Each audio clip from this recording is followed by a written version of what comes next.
மேடை கச்சேரியில ரொம்ப நேரம் நின்னா மூட்டு வலி பயங்கரமா இருக்கு. அந்த நேரத்துல என்ன காப்பாத்துற ஒரே ஒரு ஆயில் பச்சை இலை ஆர்த்தோ ஆயில் நான் யூஸ் பண்ணிட்டு இருக்கேன். நீங்க பச்சை இலை ஆர்த்தோ ஆயில். நாடாளுமன்ற தேர்தல் வருதுங்கய்யா, மதுரையில யாருக்கு வெற்றி வாய்ப்பு அதிகமா இருக்குன்னு நினைக்கிறீங்க?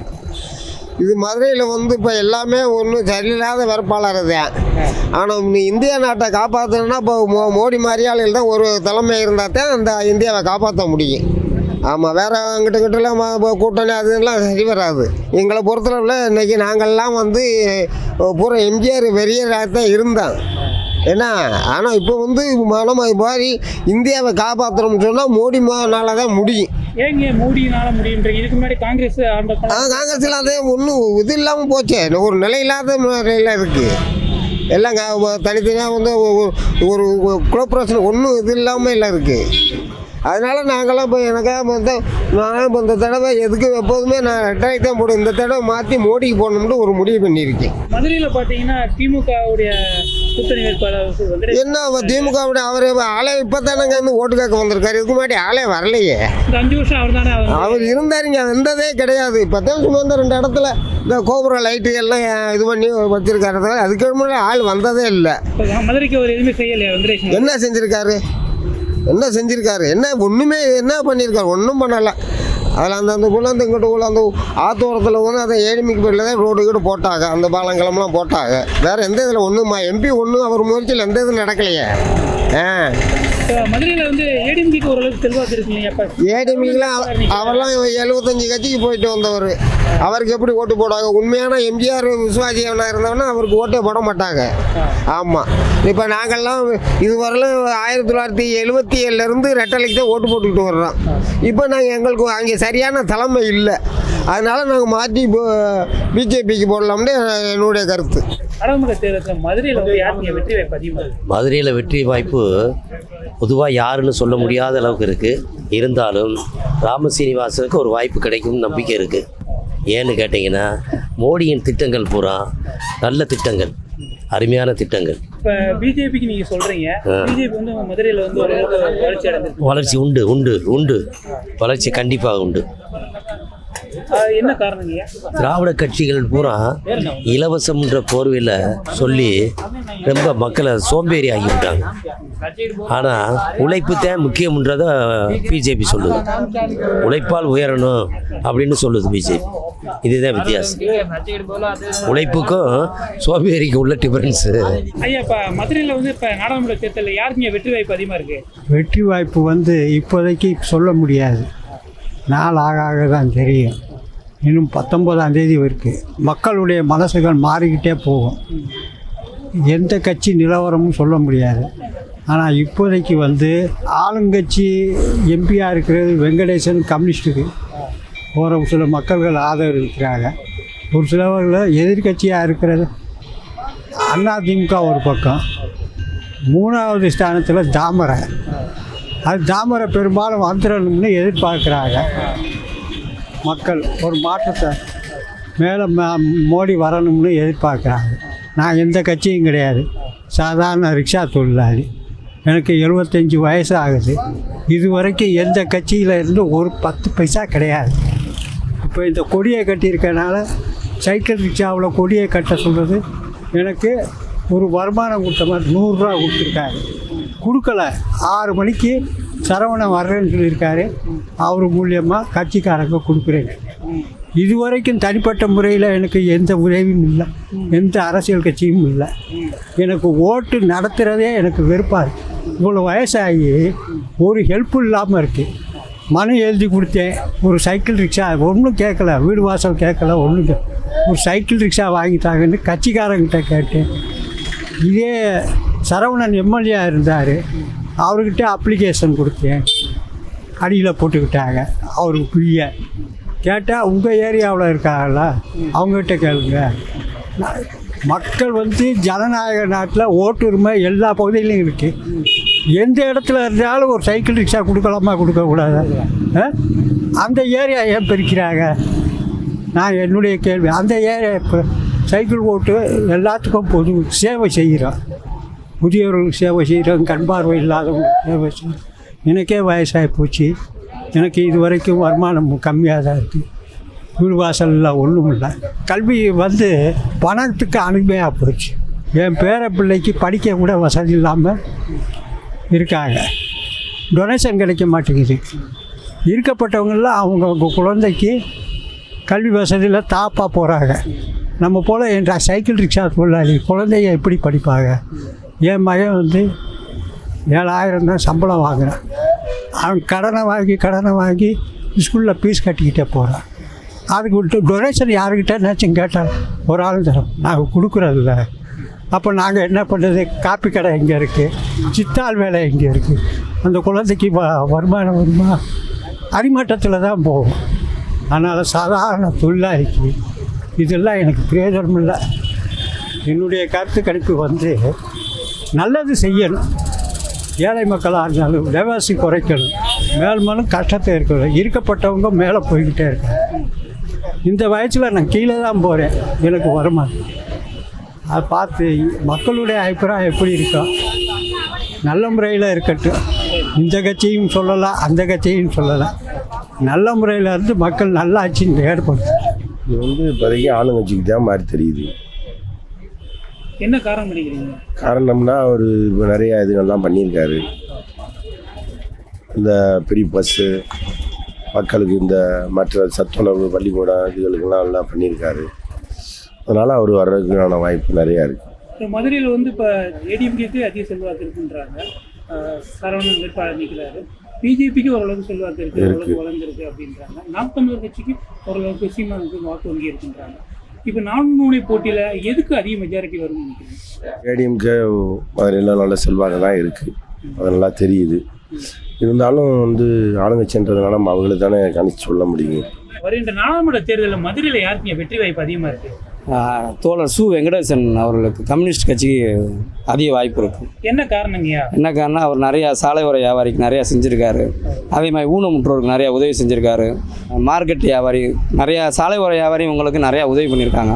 அதனால் எங்கள் சாலை ஓர வியாபாரி கம்யூனிஸ்ட்டு பொறுத்த வரைக்கும் அவங்களுக்கு நாங்கள் ஓட்டு போடுவோம். இப்போ மதுரையில் வந்து பார்த்தீங்கன்னா ஏடிஎம்கேக்கு அதிக செல்வாக்கு இருக்குது. அதே மாதிரி பிஜேபி ஓரளவு வளர்ந்து வந்துட்டு இருக்கு. நாம் தமிழர் கட்சி சீமானவர்களுக்கு ஓரளவுக்கு வாக்கு வாங்கி இருக்கு. 4 முனை போட்டிங்க மதுரையில் ரொம்ப கடுமையாக இருக்குன்னு சொல்கிறாங்க. ஆமாம், இதுக்கு மத்தியில் யாருக்கு ஓரளவுக்கு நல்ல செல்வாக்கு வரும்? டாக்டர் சரவணன் சார் வந்து அடிக்கடி கட்சி மாறிக்கிட்டே இருக்கார். முதல் வைகோ கட்சியில் இருந்தார். அதுக்கப்புறம் வந்து டிஎம்கேல போனார். திருப்பன்றந்தூர் எம்எல்ஏ ஆனார். 6 மாதத்தில் வெளியில் வந்துட்டார். அதுக்கப்புறம் பிஜேபிகிட்ட போனார். பிஜேபியிலேருந்து இப்போ மறுபடியும் ஏடிஎம்கே போயிட்டார். அவரெல்லாம் நம்ப முடியாது சார். எங்களுக்கு வந்து அவர் பிடிக்கல. கட்சி மாறுறது அடிக்கடி பிடிக்கல. ஒரே கட்சியில் இருந்தாருன்னா அவருக்கு செய்யலாம், ஓட்டு போடலாம். ஏடிஎம்கேக்கு நாங்கள் போடுவோம். எனக்கு கட்சி மாறனால நாங்கள் போட மாட்டோம். இப்போ ஆல்ரெடி வந்து இப்போ 5 வருடங்கள் வந்து சு வெங்கடேசன் அவர்கள் ஆட்சி இருக்காங்க. மீண்டும் மதுரையில் போட்டிடுறாங்க. இப்போ இருந்தப்போ என்னென்ன நல்ல விஷயங்கள்லாம் பண்ணியிருக்காங்க சார்? நான் வந்து ஒரு சாலை ஒரு வியாபாரி, ரோட்டில் கடை போட்டிருக்கேன். எங்களுக்கு வந்து நிறையா உதவி, பேங்க்கில் லோன் வாங்கி கொடுத்துருக்காரு. அப்புறம் வந்து எங்களுக்கு வந்து இந்த விவசாயம், இந்த வியாபாரத்துக்குன்னு ஒரு கார்டு வாங்கி கொடுத்துருக்காங்க, அது செஞ்சுருக்காங்க. எங்களுக்கு நாங்கள் திடீர்னு எங்களை ஒரு கடையிட போடவில்லைன்னா கூப்பிட்ட உடனே வந்து நிற்பார். எங்கள் தோழர் சு வெங்கடேசன் எம்பி அவர்கள் நேராகவே வந்து களத்தில் நின்று எங்களுக்கு எல்லா உதவியும் செஞ்சு தர்றாரு. அதே மாதிரி நிறையா வந்து இந்த கீழடின்னு சொல்லி சொல்கிறாங்கல்ல, அதெல்லாம் மதுரையில் அதிகமாக உருவாக்குனது அவர் தான். மதுரையை பற்றி பேசுகிறேன்னா சு வெங்கடேசன் சார் நல்ல சிறந்த மனிதர், நல்ல மனுஷன், ஓட்டு போடுறதுக்கு நல்லவர். வெங்கடேசனுக்கு வெற்றி வாய்ப்பு அதிகமாக இருக்குது. என்ன காரணங்க? காரணம்னா அவர் மக்களுக்கு நல்லா செஞ்சுருக்காரு. மற்ற யார்ட்டும் காசு பணம் வாங்குறதில்ல. யார் போனாலும் அவர் பேட்டி கொடுக்குறாரு, குறைகளை சொன்னால் நிவர்த்தி பண்ணி கொடுக்குறாரு. அதனால் வெங்கடேசன் தான் வருவார்னு நினைக்கிறோம். என்னென்ன நல்ல விஷயங்கள் பண்ணியிருக்காருங்க அவர்? அது நிறையா பண்ணியிருக்காரு. ஒன்று என்ன சொல்லலாம், நிறையா பண்ணியிருக்காரு. இப்போ மதுரையில் வந்து ஏடிஎம்கேக்கு ஓரளவுக்கு செல்வாக்கு இருக்குங்க. இருக்குது. சரவண டாக்டர் போட்டிடுறாரு. அவர் வந்து எங்கிட்ட ஒரு கட்சியில் இருக்காரு, நாளைக்கு ஒரு கட்சியில் இருக்காரு, அப்படி போய்கிட்டு இருக்காரு. அதனால் அவர் வந்து இப்போத்தே நிற்கிறாரு எம்பி தேர்தலுக்கு. அதனால் மக்கள் வந்து சொல்ல முடியாது எந்த மாற்றத்தில் வர்றாங்களோ போகிறாங்களோ சொல்ல முடியாது. அதனால் என்ன, இவர் வந்து 2 வட்டம் வந்துட்டார் வெங்கடேசன் அவர். அதனால் அவர்கிட்ட ஓரளவு மக்கள் செல்வாக்கு அதிகமாக இருக்குது. இப்போ பிஜேபிக்கு ஓரளவுக்கு மதுரையில் வந்து செல்வாக்கு அதிகமாக இருக்குது. ஏன்னா சீனியர்ஸ் நிற்கிறாங்க. அது எப்படிங்க பிஜேபிக்கு வந்து தமிழ்நாட்டை பொறுத்தவரை கொஞ்சம் மீடியம் தான், அவ்வளோ வளர்ச்சி கிடையாது. இருக்காங்க, ஆனால் ஊருக்கு கொஞ்சம் பேர் இருக்காங்க. பொதுவாக மதுரையில் யாருக்கு அதிக வெற்றி வாய்ப்புன்னா? அதிக வெற்றி வாய்ப்புன்னா வெங்கடேசனுக்கு தான். இப்போ நீங்கள் ஒரு வேட்பாளரை என்ன அடிப்படையில் தேர்ந்தெடுக்கிறீங்க? தேர்ந்தேன்னா அவர் இந்த தொகுதியில் என்னென்ன செஞ்சுருக்காரு, நான் எந்த குறைகளும் நிவர்த்தி பண்ணியிருக்காரு அப்படிங்கிற வச்சு தானே அவர் தேர்ந்தெடுக்கிறாங்க. மற்ற எம்பி மாதிரி ஓட்டு வாங்கி செஞ்சு போட்டு ஏரியா பக்கமே வராதவங்க எத்தனை பேர் இருக்காங்க. இவர் அப்படி இல்லை, உள்ளூர்லேயே இருக்காரு. அதனால் அடிக்கடி வந்து பார்க்குறாங்க, செய்கிறாங்க, குறைகளை சொன்ன கேட்டு சரி பண்ணி கொடுத்துட்றாரு. இந்த நாடாளுமன்ற தேர்தலில் மதுரையில் யாருக்குங்க வெற்றி வாய்ப்பு அதிகமாக இருக்குது? வெங்கடேசன். என்ன காரணம்னு சொல்கிறீங்க? நிறையா பண்ணியிருக்காங்க, ஸ்டூடெண்ட்ஸுக்கு படிப்புக்கு அந்த மாதிரி நிறைய விஷயங்கள் பண்ணிகிட்ருக்காங்க. எனக்கு தெரிஞ்சு அவங்களுக்கு நிறையா வாய்ப்பு இருக்குது. இப்போ ஆல்ரெடி வந்து ஒரு 5 வருஷம் இப்போ அவங்க தான் எம்பியாக இருந்தாங்க, மறுபடியும் தேர்தல் எலெக்ஷன் போட்டியிருக்காங்க. இப்போ ஏடிஎம்கே சைடில் சரவணன் அவங்களுக்கு வந்து மதுரை செல்வாக்கு அதிகமாக இருக்குது. இப்போ 2 திராவிட கட்சிகள் மத்தியில் பிஜேபிக்கும் ஓரளவுக்கு அதில் செல்வாக்கு இருக்குன்றாங்க. மதுரையில் நாம் தமிழர் கட்சிக்கும் ஓரளவுக்கு சீமான் அளவுக்கு வாய்ப்பு இருக்குது அப்படின்றாங்க. 4 முனை போட்டி எப்படி பார்க்குறீங்க? 4 முனை போட்டி அப்படின்றது இப்போ முன்னாடி இருந்த அளவுக்கு ஏடிஎம்கே பிஜேபிக்கெல்லாம் இப்போ இருக்கான்றது எனக்கு சரியாக தெரில. But when it comes to DMK ஓரளவுக்கு இருக்குது. இப்போ அவங்க ஆட்சியில் இருக்கிறதுனால பண்ணிகிட்ருக்காங்க. மற்றபடி செல்வாக்கை வச்சு இங்கே பண்ண முடியுமா அப்படின்றது எனக்கு தெரில. எவ்வளோ தூரம் அவங்கவுங்க தொகுதியில் நல்லது பண்ணுறாங்க அப்படின்றத பொறுத்து தான் இப்போ மக்கள் ரொம்ப கிளியராக இருக்காங்க. யார் யாருக்கு ஓட் பண்ணணும், அவங்க என்னென்ன பண்ணியிருக்காங்க, அதை வச்சு தான் இங்கே பேஸ்டாக ஓட் பண்ணுறாங்க. மதுரையில் நாடாளுமன்ற தேர்தலில் யாருக்கு வெற்றி வாய்ப்பு அதிகமாக இருக்குன்னு? இப்போதைக்கு எதுவும் சொல்கிறதுக்கு இல்லை, நிலைமை வந்து கொஞ்சம் க்ளோஸில் தான் போயிட்டுருக்கு. டாக்டர் சரவணனுக்கு ஒரு நல்ல செல்வாக்கு இருக்குது.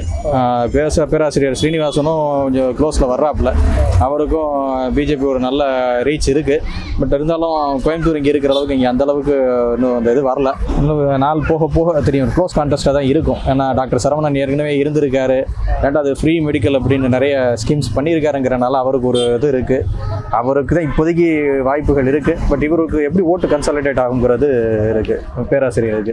ஏன்னா அவருக்கு நிறைய சமுதாய ஓட்டு அவருக்கு இதில் இருக்குது. ஏன்னா மதுரையில் மெஜாரிட்டி இருக்கக்கூடிய நிறைய கம்யூனிட்டி ஓட்டு அவருக்கு வர்றதுக்கு வாய்ப்பு இருக்குது.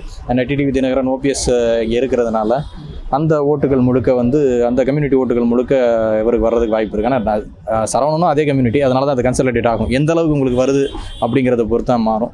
ரெண்டாவது பொதுவாக மதுரையில் இன்னொரு பக்கம் மெஜாரிட்டியாக இருக்கக்கூடிய சௌராஷ்டிரா ஓட்டு பிஜேபி தான் வரும். அது இந்த தடவை ப்ரொஃபஸருக்கு கண்டிப்பாக வரும். ஸோ இவங்க 2 பேருக்குள்ள தான் போட்டி இருக்கும். அது கடைசி நேரத்தில் இன்னும் 4 நெருங்கும் மாறுறதுக்குள்ளே யார் வராங்கன்னு இப்போதைக்கு எதுவும் சொல்ல முடியாது. இப்போதைக்கு சான்ஸ் சரவணன் தான் இருக்குது. இப்போ வந்து திமுக சைடு வந்து கூட்டணி கட்சி வந்து வெங்கடேசன் இருக்காங்க, சீமான் அவர்களும் களத்தில் இருக்காங்க. கிட்டத்தட்ட 4 முனை போட்டி தமிழகத்தில் இருக்குது. மதுரையில் எப்படி இருக்கும்? 4 முனை இல்லை, மதுரையில் எனக்கு தெரிஞ்சு 2 முனை போட்டி தான். ஏன்னா சு வெங்கடேசன் அவர்களுக்கு பொதுவாக மதுரை வந்து கம்யூனிஸ்ட் கோட்டை தான். ஆனால் இந்த முறை வந்து கம்யூனிஸ்ட் வந்து சு வெங்கடேசன் மேலே வந்து ஒரு பெரிய அதிருப்தி இருக்குது மக்களுக்கு. ஏன்னா இதுக்கு முன்னாடி இருந்த கம்யூனிஸ்ட் எம்பி எல்லாருமே வந்து மக்களோட ஒரு இதாக இருந்திருக்காங்க. ஆனால் இவர் வந்து ஒரு டிஎம்கே ரெப்ரஸன்டேட்டிவாக தான் மக்களால் பார்க்கப்படுறாரு. அது வந்து கம்யூனிஸ்ட் கட்சிக்குமே ஒரு நெகட்டிவான இதாக தான் இருக்குது. அதனால் சு வெங்கடேசனுக்கு இந்த தடவை வாய்ப்பு கம்மி தான். வேறு யாராவது ஒரு வேட்பாளரை போட்டிருந்தா கூட கம்யூனிஸ்ட் ஜெயிக்கிறதுக்கு வாய்ப்பு இருந்திருக்கு. சு வெங்கடேசன் வாய்ப்பு எனக்கு தெரிஞ்ச கம்மி தான். வருகின்ற நாடாளுமன்ற தேர்தலில் மதுரையில் யாருக்கு வெற்றி வாய்ப்பு அதிகமாக இருக்கு? இப்போதைக்கு திமுக தான் இப்போ வந்துட்டு இருந்தாங்க. இந்த தடவை ஏடிஎம்கே தான் வரும்னு நினைக்கிறேன். சீமான் தான் வரணும் கண்டிப்பாக. நாம் தமிழரில் அவங்களுக்கு வந்து இன்னும் மக்கள்கிட்ட வந்து இன்னும் போய் சேரலை. நாம் தமிழர் கட்சி வந்து மேக்ஸிமம் இளைஞர்கள்ட்ட தான் சேர்ந்துருக்க ஒழிய அவங்க வீட்டில் உள்ளவங்கள்ட்ட இன்னும் சேரலை. அங்கே வீட்டில் உள்ள இளைஞர்கள் தான் வந்துட்டு வீட்டில் உள்ளவங்களுக்கு சொல்லி அவங்க மூலியமாக தான் வரணும். ஏன்னா இவங்க 2 பேருமே வந்துட்டு மேக்ஸிமம் எப்படினாலும் பணம் பட்டுவாடா வந்து எல்லாத்துக்குமே போயிடுது. வீட்டில் இலவசம் வந்து அதிகமாக கொடுத்துட்றாங்க. மக்கள் வந்து இலவசத்தை நோக்கியே போயிடுறாங்க. இலவசம் நம்மளுக்கு வரக்கூடாது, இலவசமே தேவையில்லை. நம்மளுக்கு ஒரு நல்ல ஒரு தலைவர் வந்தால் மட்டும்தான் நம்மளுக்கு தேவையானது எல்லாமே சீரமைச்சு நம்மளுக்கு கண்டிப்பான முறையில் நம்மளுக்கு என்ன தேவையோ அது கிடைக்கும். ஸோ அதனால் நாம் தமிழர் தான் வரணும் இந்த தடவை. ஏன்னா அவங்க தான் இப்போ 3வது கட்சியாக பெருங்கட்சியாக வளர்ந்து வந்துக்கிட்டு இருக்காங்க. கண்டிப்பாக நாங்கள் இளைஞர் சப்போர்ட் எல்லாமே நாம் தமிழருக்கு தான் இருக்கும். என்ன காரணம் மெயினாக நீங்கள் சொல்கிறீங்க? என்ன காரணம்னா இன்றைக்கி மேக்ஸிமம் விவசாயம் எல்லாமே எதுவுமே இல்லை அங்கே. அது மட்டும் இல்லாமல் பராமரிப்பு சரியாக இல்லை. எதுவுமே ஆறுகள் இந்த மாதிரி விஷயங்கள்லாம் பராமரிப்பு எதுவும் இல்லை. ரெண்டாவது வந்து வேலைவாய்ப்புன்ற விஷயமும் குறைஞ்சிட்டே தான் இருக்குது. ஸோ அந்த வேலைவாய்ப்புன்ற விஷயமும் இல்லை. நாம் தமிழர் வந்துச்சு அப்படின்னா கண்டிப்பாக எல்லாமே சீரமையும். புதுசாக ஒரு கட்சி வந்தால் தான் அது என்னன்னு தெரியும். ஏன்னா அவங்களுக்கு ஒரு வாய்ப்பு கொடுத்து பார்க்கணும். அவங்களுக்கு கண்டிப்பாக வாய்ப்பு கொடுத்தா தான் என்னன்னு தெரியும். இப்போ தமிழகத்தில் பிஜேபி வந்து வளர்ந்துருக்கு அப்படின்னு சொல்கிறாங்க. மதுரையில் எந்த அளவுக்கு இருக்குது? பிஜேபி வளர்ந்துருக்கு அப்படின்னா கண்டிப்பாக அப்படிலாம் ஒன்றும் இல்லை சார். ஏன்னா பெரிய லெவலெலாம் ஒன்றும் வளரல. அதுவும் இல்லாமல் என்ன நடக்குதுன்ற விஷயத்தெல்லாம் சொல்லலை. இப்போ ஊடால அண்ணாமலை அண்ணா வந்து பேட்டி கொடுத்துருந்தாங்க. நம்ம ஜல்லிக்கட்டு போராட்டத்தில் வந்து இந்த மாதிரி அவங்கனால தான் நம்ம ஜல்லிக்கட்டு ரிலீஃப் ஆச்சு அப்படின்ற மாதிரி. ஆனால் எத்தனை இளைஞர்கள் போராடினாங்க அப்படின்ற விஷயத்தை நம்ம வந்து பார்க்கணும். அதனால எத்தனை உயிர் போச்சுன்ற விஷயத்தையும் நம்ம கண்டிப்பாக பார்க்கணும். அதனால் அந்த அளவுக்கு அவங்களாம் உள்ளே வர்றதுக்கு வாய்ப்பு இல்லை. கண்டிப்பாக ஏடிஎம்கே வர்றதுக்கு வாய்ப்பு இருக்குது இந்த தடவை. ஆனால் நான் சீமானுக்கு தான் போட போகிறேன். மதுரையில் யாருக்கு செல்வாக்கு அதிகமாக இருக்குன்னு நினைக்கிறீங்க? மதுரையில் செல்வாக்கு இப்போதைக்கு பிஜேபியா வெங்கடேசன் தான் இருக்குது. என்ன காரணங்க? அவங்க தனித்தனியாக பிரிஞ்சு இருக்காங்க. அதனால் இவங்க வந்து திமுக கூட்டணி கொஞ்சம் வலுவாக இருக்குது. அதான் காரணம். ஏடிஎம்கே அப்புறம் இந்த கருணாநிதி கட்சிக்காரவங்க, இவர் ஸ்டாலின். இப்போ அவங்க வெங்கடேசன் கம்யூனிஸ்ட் கட்சியிலேருந்து போட்டிடுறாங்க. ஏடிஎம்கே சைடில் சரவணன் போட்டிடுறாங்க. பிஜேபி சைடில் போட்டிடுறாங்க. நாம் தமிழர் 4 முறை போட்டியுமா மதுரையில்? யாருக்கு அதிக செல்வாக்கு இருக்குன்னு நினைக்கிறீங்க? மக்கள் தேர்ந்தெடுக்கிறது தானே. நம்ம சொல்கிறோம் மக்களாக எடுக்கிற முடிவு தானே. நல்லது நாட்டுக்கு செஞ்சால் நல்லது அவங்களுக்கு தான் போடுவாங்க ஓட்டு. இப்போ நீங்கள் ஒரு வேட்பாளர் எத்தனை அடிப்படையில் தேர்ந்தெடுக்கிறீங்கம்மா? என்ன நம்ம தொகுதியில் இருக்க நல்லது செஞ்சாருன்னா இவர் செஞ்சுருக்காரு. ஒரு ரோடு போடுறது, ஒரு தண்ணி குழா வைக்கிறது, இதெல்லாம் பார்த்து நாங்கள் தேர்ந்தெடுப்போம். அவங்கள நல்லா செய்கிறவங்கள, நல்லா பார்க்குறவங்கள நாங்கள் தேர்ந்தெடுப்போம். வேறு என்ன, நம்ம இருக்கிற ஏரியாவை நல்லபடியாக வச்சுக்கிட்டா அவங்களுக்கு இது பண்ணுறவங்களுக்கு நம்ம தேர்ந்தெடுப்போம். அதுதான். தமிழகத்தில் பிஜேபி வளர்ந்துருக்குன்னு நினைக்கிறீங்களாம்மா? பிஜேபியே வளரலையே, அது அப்படியே தானே இருக்குது அப்போ இருந்து. இப்போ மோடி அவர்கள் அடிக்கொருக்கா இப்போ தமிழகத்துக்கு வந்துட்டு போகிறாங்க வேலையண்டு. அதனால அதோட செல்வாக்கு அதிகமாக இருக்குன்ற பரவலாக மக்கள் மத்தியில் பேசப்படுது. மோடி வந்து என்ன செய்கிறாரு, யாருக்கு என்ன பண்ணுறாரு? சிலிண்டர் விலையை குறைச்சிருக்காரு, அவ்வளோதான். பெட்ரோல் விலையை குறைச்சிருக்காரு. வேறு என்ன பண்ணுறாரு அவர்? வேறு என்னென்ன அடிப்படை வசதிகள் தேவைங்கம்மா பெண்களுக்கு? வீட்டில் இருக்க பெண்களுக்கு ஒரு தொழில் உதவி இதெல்லாம் செய்யணும். அவங்க ரொம்ப கஷ்டப்படுறவங்களும் நிறைய பேர் இருக்காங்க பாவம். வேலைக்கு போகிறவங்க இவங்களுக்கெல்லாம் ஒரு உதவி, குழந்தைகள் படிப்புக்கு இதெல்லாம் செய்யணும். வீட்டில் ஒரு சிறு தொழில் மாதிரி செய்கிறதுக்கு ஒரு ஊக்கத்தொகை மாதிரி கொடுத்து அவங்களுக்கு ஒரு ஊக்கப்படுத்தணும். அவங்க கொஞ்சம் முன்னேறுவாங்கள்ல. அதாவது 2 திராவிட கட்சிகள் பலமாக இருக்குது மதுரையில். ஆப்னட்டாக வந்து 3வது வந்து பிஜேபி இருக்குது, நாம் தமிழர் இருக்குது. யாருக்கு இருக்குன்னு நினைக்கிறீங்க அதிக வாய்ப்பு? திமுகவுக்கு தான் வருது. திமுக தான் வருது. ஆமாம். எங்கள் பிஜேபி இவங்கெல்லாம் யார் வரல இல்லை, திமுக தான் வருது. உண்மை தானே? வருகின்ற நாடாளுமன்ற தேர்தலில் மதுரையில் யாருக்கு வெற்றி வாய்ப்பு அதிகமாக இருக்குது? ராமசுப்ரமணியன் தான். பிஜேபி சொல்கிறீங்க? பிஜேபிக்கு. என்ன காரணங்க? அவர் மக்களுக்கு நல்ல அறிமுகமானவர். எந்த நேரமும் அவரை போய் பார்க்கலாம். ஃப்ரீ டைப், சோசியல் டைப், அதாவது நல்ல காரியம் செய்கிறதுக்கு எது கேட்டுட்டு போனாலும் உடனே அப்ரோச் பண்ணுவார். அவர் என்கரேஜ் பண்ணுவார். சின்ன குழந்தைகளுக்கு, பெரியவங்களுக்கு, வயசானவங்களுக்கு என்ன உதவினாலும் செய்யக்கூடியவர். இப்போ மதுரையில் பார்த்தீங்கன்னா திமுக கூட்டணியில் கம்யூனிஸ்ட் கட்சியாக 100க்கு 100 எங்களுக்கு அபிப்பிராயம் அவங்களுக்கு மேலே தப்பான அபிப்பிராயம் தான் இருக்கே ஒழிய நல்ல அபிப்பிராயமே கிடையாது. என்ன காரணம்? 5 வருஷம் அவங்க ஆண்டிருக்காங்க. இதே சந்திலேயே கஞ்சா விற்றுக்கிட்டு இருக்காங்க. இன்னும் என்ன வேணும் உங்களுக்கு? இப்போ நீங்கள் சொல்கிறீங்க. இப்போ ஏன்னா பொதுவாக மக்கள் மத்தியில் வந்து ஒரு திமுக அதிமுக வந்து ஓரளவுக்கு மதுரையில் வாக்கு வங்கி அதிகமாக இருக்குது. ஏடிஎம்கே சாராக சரவணன் அவருக்கு போட்டிடுறாரு. அவங்களுக்கு எப்படி வெற்றி வாய்ப்பு? சரவணன் வந்து சௌராஷ்டிரா மக்கள்னால கொஞ்சம் போடுவாங்க. ஆனால் இருந்தாலும் பிஜேபிக்கு தான் வாய்ப்பு அதிகம். இப்போ சீமான் அவர்கள் வந்து நாம் தமிழர் அவருக்கு வந்து வாக்கு வங்கி ஓரளவுக்கு மதுரையில் இருக்கு. அதெல்லாம் சும்மா அவர் பேச்சுக்கு தான். அவரெல்லாம் இது கிடையாது, ஒரு வாய்ப்பு கிடையாது. இப்போ தமிழகத்தில் பிஜேபி வந்து அதிக வளர்ந்துருக்குன்னு சொல்கிறாங்க. 100க்கு 100 உண்மை. அது என்ன காரணங்க?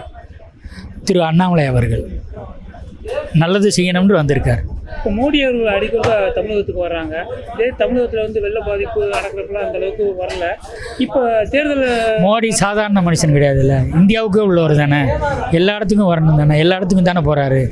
நமக்கு தேவையானப்போ நமக்கு வர்றாரா, அதுதான் நமக்கு பார்க்க வேண்டியது. நமக்கு தேவையானப்போ நமக்கு வர்றாரா, நமக்கு என்ன செய்கிறார், அதுதான் பார்க்க வேண்டியது. நமக்கு ரேஷன் கடையில் என்ன கொடுக்குறாரு, நமக்கு என்ன வீட்டுக்கு வீடு நல்ல தண்ணி கொடுத்துருக்காரு, இதை விட என்ன வேணும்?